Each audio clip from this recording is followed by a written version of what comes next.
Hello, welcome to Nigeria Now on Echo Television International, where we look at some of the issues that are happening in Nigeria presently, and then we would love you to be part of the show by joining us live on Facebook, on YouTube, and then drop your comment, your views on any of the story or issue we will be bringing to you this afternoon. I'm Sela Elishdashon. I'll be doing the program with Rachel Tansi. Good afternoon. Afternoon, Sally. How you doing? I'm fine. How about you? I'm great. Thank you so much. We have quite a number of issues we would love to look at this afternoon. So just like I said, you can be part of the conversation. We'll be looking at security. We'll be going to also dive into health as well. And then we'll be looking at even the allocation that have been given to the states. And we'd love to start on that note. We've seen that allocations have actually been sent. And there is an increase on the normal allocation that's been sent. We will recall that ever since the removal of the fuel subsidy, hardship has been the word on the lips of a lot of Nigerians, where they are calling on the government to actually come and relieve them from this pain and bondage, and then they are calling on the governors as well. And we're saying that the allocation of about 3.3 trillion naira has been disbursed to states, so we know the way they share it down to the local government area. So we would love to look at that, and then we hope that you can actually be part of it. Now, Rachel, we're seeing that Nigeria is actually seeking a relief. Yeah. Since from last year, it's as if there's no end to the pain Nigerians are going to presently. And then we're seeing that labor, we're seeing even Nigerians are coming out to ask governors. Right now, there's an increase of the allocation that is being given to this state. What are the governors hoping to do with this? We remember when the president removed the fuel subsidy, the promise was so that we have more infrastructures, we could have a lot of things that could actually help to cushion some of the effects of this fuel subsidy on Nigeria. But believe you me, as it is presently, Nigerians cannot feel the effects of this in any way. In fact, questions have been coming: what have the government been doing with the money that was supposed to be used to pay the fuel subsidy? Because if you're talking about infrastructure, we're yet to see our roads, even though we've seen that Umar is coming out to tell us, you know what, roads are coming up, but then we're also seeing him fighting with contractors at the fact that some of the roads are not even well done and all of that. So you could actually keep talking about quite a number of things, even dive into food insecurity and all of that. Now, with this allocation that have been given to the state, are you sure, or can you actually tell for sure right now that, you know what, there's going to be relief on Nigerians when it comes to the issue of this allocation that have been sent to the states? No, Sally, without media drawing Nigerians' attention to this, a lot of people wouldn't have even mind. Because when you look at these statistics, it's mainly for the last quarter, starting from the starting from July, that is the third quarter, and then the fourth quarter of 2023. And if you've been following the business segment of shows on the channel, you will see that we have been talking about allocations, and it has been high. We saw where it went over 1 trillion naira. We saw months where it was over 1.3 trillion. We saw that for a long period of time, compared to the first half of the year 2023, where we had times where it was just 600 billion, 700 billion. We never went that high. But post subsidy removal, we saw these allocations to federal government, state, and the local government going high. And we know it's all about percentage, where we are seeing the state having over 20% of this allocation. Now, just as I earlier stated, without media drawing the attentions of Nigerians, we are just carried away with insecurity. And there's nothing wrong with that, because we are not safe. So you first of all have to think of your life before you start thinking of what is your state government doing with the allocations coming from FAAC. And truly, Sele, allocations have increased. And we are walking into 2024, and we're seeing that same increase. The question is, what have state government done differently?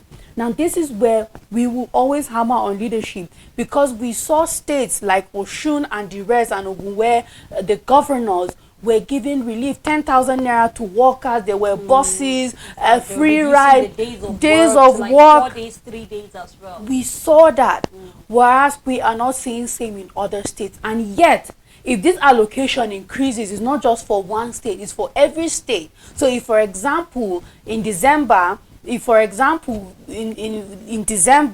there is an increase, it means that if the previous month what Plateau State got was 1 million naira, automatically the following month is 2 million. So it means now we need a government that is people conscious, that is going to say, you know what, there's an increase in revenue allocation. We are supposed to do something about it, that Nigerians will feel the impact. Now, the sad part about it is that there's already that hike, there's already that increase in what has been received by states, and 2023 is gone. And now we are not sure for sure that it will continue like that. We are not sure. We are just starting the year. We don't know what the allocations will be for 2024 yet. Because even as at last year, it was some months were higher, some were, but there was just a record high going on higher and higher compared to the first half of the year. Now, at the time where this money was there and we were supposed to see something significant from the state government, we are not able to see anything from them. And then you wonder, why wasn't there anything felt? Because as a state government, you should be able to say, you know what, we are having allocation. What a higher amount of allocation coming to us. What are we going to do concerning hardship, relief, subsidy? We kept on saying it on the show, Sele, that state government don't have to wait for federal government. What are you doing at your own state level? We saw what other states are doing for their citizens. What about other states? You can't just sit down and say you don't have money when allocation is going high. So these are the kind of things that just breaks someone's heart on a lot of level, because now we are stepping into 2024. We are hoping with this, now with our attention being drawn to something like this, we are hoping that perhaps state government will say, okay, now people are being aware that allocations are going high. We need to do better. I think we have missed out for that of last year, because we are now in 2024, and of course the money that was gotten, no matter how it was, have been used. We are not expecting to say use the money from 2023. It's now what will be gotten, and I hope that the allocations remain high, and then we start feeling the impact from the state government. You know, somehow, in as much as Nigerians are not even aware of the increase in allocation, Yes. you see that there's an increase in goods and services to purchase that. Yes. Because we've seen increment of over 100% in most of the goods and services.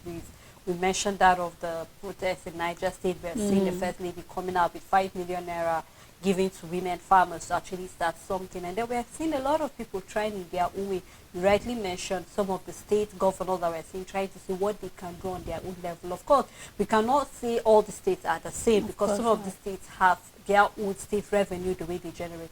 But then, I mean, the people or the citizens or the indigents of the state should be able to testify, say we can actually feel a little bit relief coming from our own governors, trying to see that they actually help us. If it's in the way, I mean, the palliative, we cannot even mention palliative that we're being given, because we cannot even hear anything about the palliative or the money being given to state to actually help them to cushion that. But then we just hope, just like you already mentioned, 2023 is gone.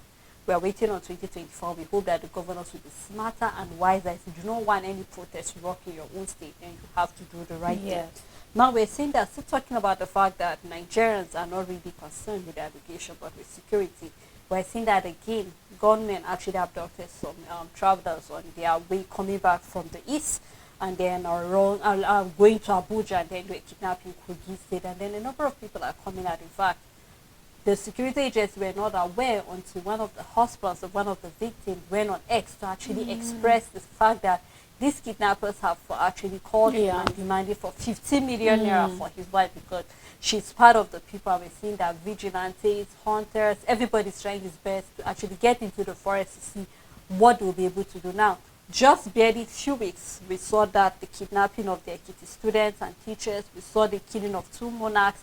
We also saw some people who have been kidnapped in Christina when accompanying a bride. So you just will keep mentioning, I mean, in the midst of all of this thing that is happening, and you just cannot help but wonder, I mean, in a time where the government is saying they are trying their best, in a time where security agencies are doing their best, and it seems as if their best is not yet good enough for Nigerians, because we keep recording abduction, kidnapping on a daily basis. So it looks right now that for every trip, whether short or long distance you have to make, you have to be very, very cautious. Now, we're seeing a number of analysts coming out, security agents coming out, retired colonels coming out to say, you know what, we need to lock horns and break horns, because I think course. it's high time we treat these criminals the way they are. Yes. The only language you understand is actually being very violent, and the government needs to be violent with them, because negotiation is, I mean, it's kind of signaling to them that the government is weak, so they prefer to talk to them.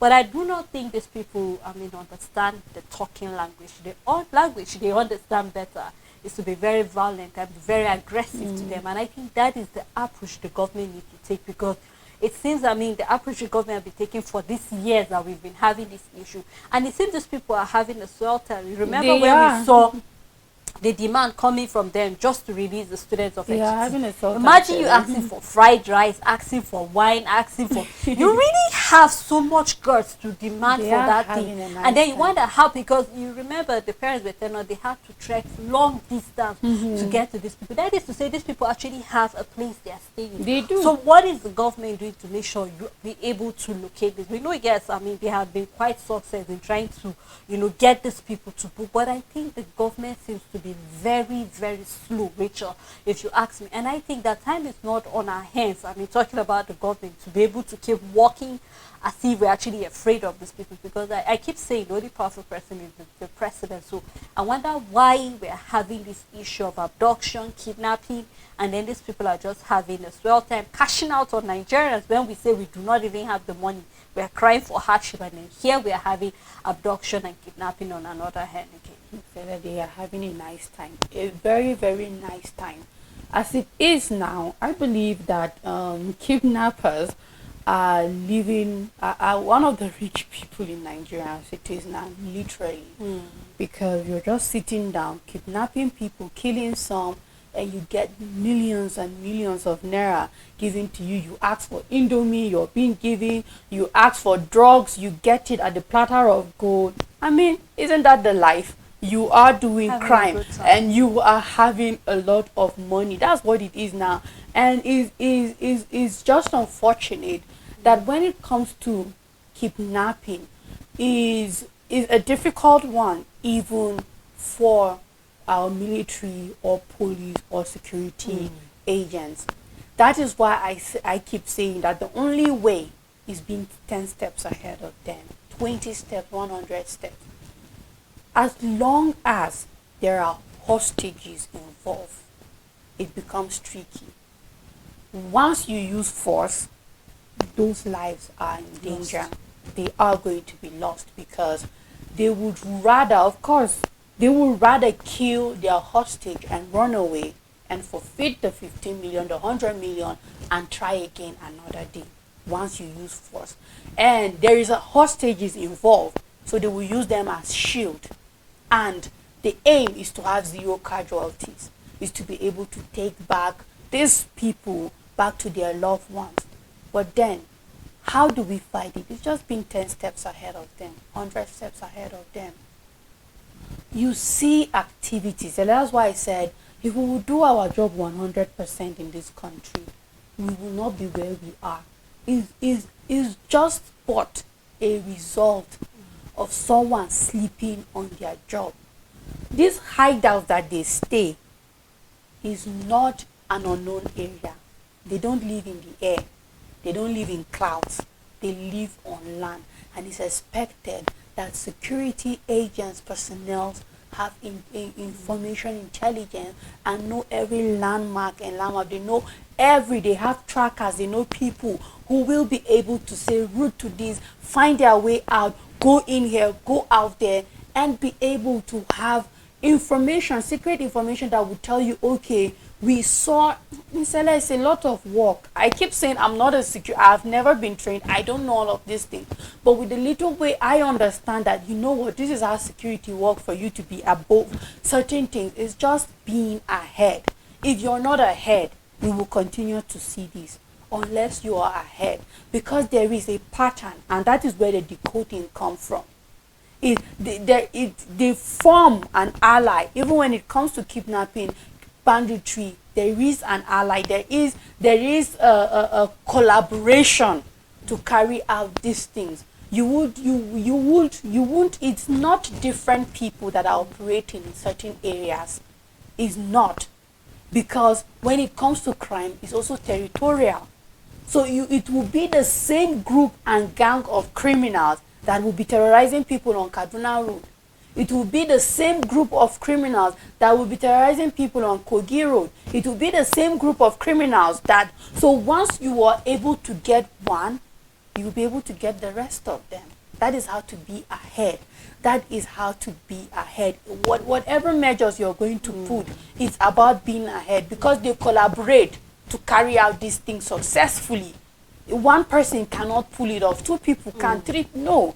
It's a collaboration. It's a syndicate. Let me put it like that. And yes, it has so many arms and all of that. So once you're able to get this expected, you get the other one. You get and you move. So I just hope that we do the needful. It's not about rescue missions. It's about stopping it from happening. And then you sit down, how do we stop it from happening? Can you stop it from happening? Yes, of course, you can stop it from happening. But unless our security put that amount of work to be 100 steps ahead, we will keep seeing these things happening, and then they will just keep playing the hero, and yet somebody will die. We saw the driver of those in Ekiti State. He was killed, yes. And what about the sisters? One was killed. We can talk about many others that ransom was given and they were killed, and the families were called to go and pick up their bodies and all of that. And most of the times, if you see that happening, it's someone very close to the person that did that. You actually hit the nail to the point I was about to go to, because come to think of it, the way these criminals operate, they sound very smart to be the smartness that we're seeing. I don't know if there's a word like that, because they look so organized, they look so coordinated, and you just can't help but wonder, I mean, this cannot happen without somebody that is well calculated. Yes. Just like you mentioned, I mean, each time we see the abduction taking place or kidnapping, most time nobody lost his life on their way being kidnapped. Mostly we see people dying after. Now, talking about even this abduction of these two buses that were on their way around Kogi State that were being abducted, now we're seeing that the driver of one of the buses was being rescued. Now the question will be, how did this happen? Because you made mention of the fact that if we always have an insider for things like this to happen, how did they know people were walking? Then we need to start questioning people in the buses. So just like you said, it's about being 10 steps ahead of them, because they tend to be very smart. It's either they are working with somebody in the park over there that knew that certain buses were leaving, or somebody was... I mean, we need to be very smart. And just like you mentioned, if only we do our work 100%, then we'll be able to reconcile. So I just hope, I really, really hope that the government will do their own part of the work. I keep mentioning, when we have a willpower, we'll definitely find a way to do it. And I hope that we see this willpower coming from our government, also giving the support, even our security agents, and even communities that are harboring these bandits. Because they always live around people, and then you just cannot help to point out. So I hope that we'll see a collaboration coming from everybody. Now, we'd just like to dive a little into health. We saw that over 50% of imported pharmaceutical certificate or drugs, however you choose to mention it, are fake. And I remember yesterday during our morning show, I made mention of the fact that I was concerned when our borders were being opened to, let me make it in a way that everything, because it seems as if everything, and then we're going to talk about pharmaceutical products.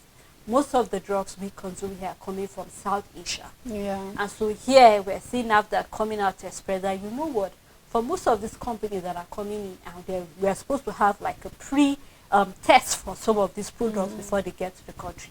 We are realizing that about 50% of them are fake. Now the question will be, what is happening?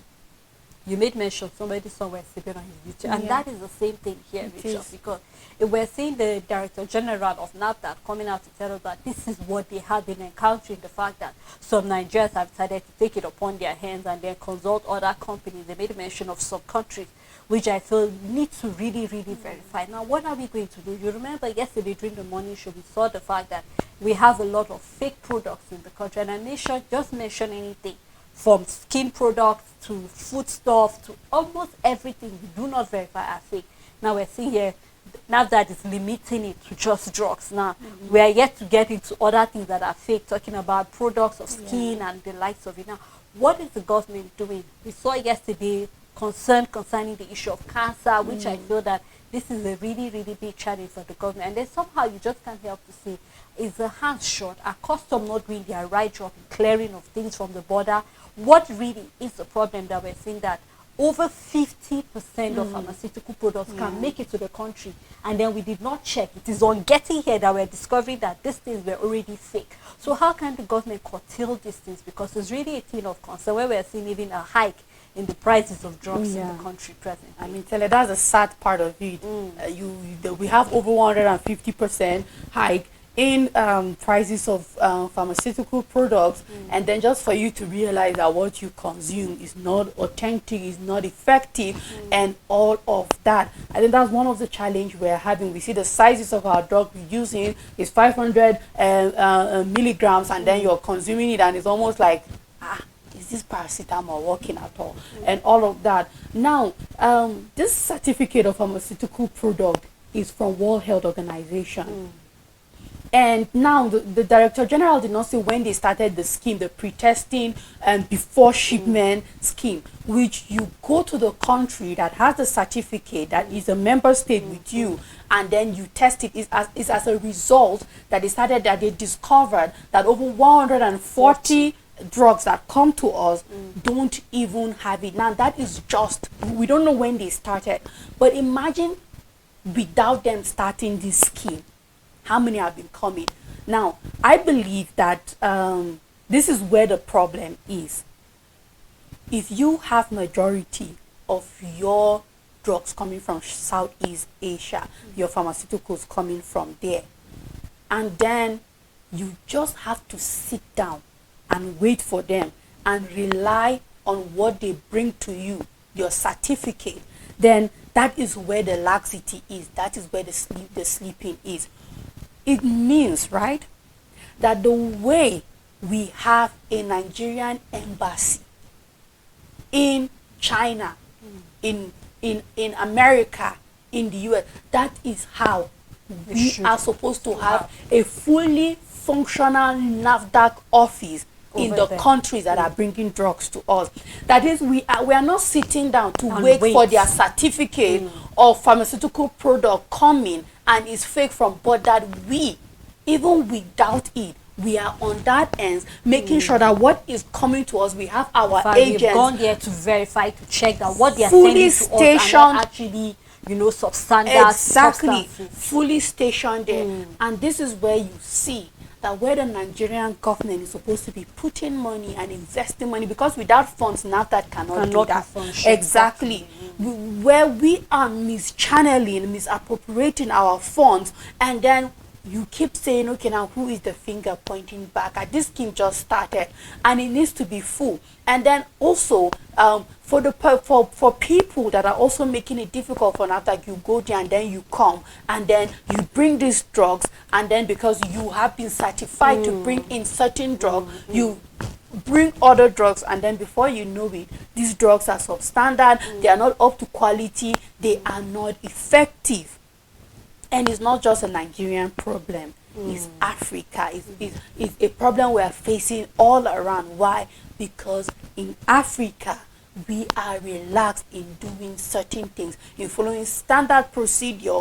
Who is going to help you? Okay? Because if World Health Organization, for example, have given Rachel Pharmaceutical certificate to bring in paracetamol, it means that I must get another certificate if I want to bring Figil into Nigeria.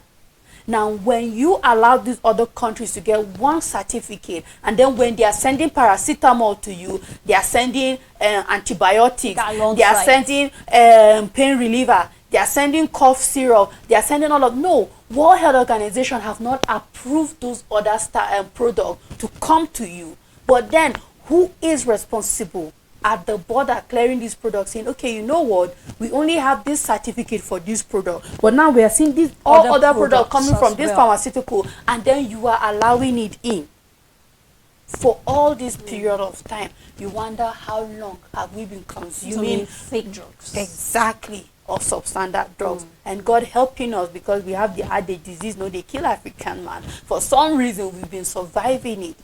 But imagine worst case scenarios.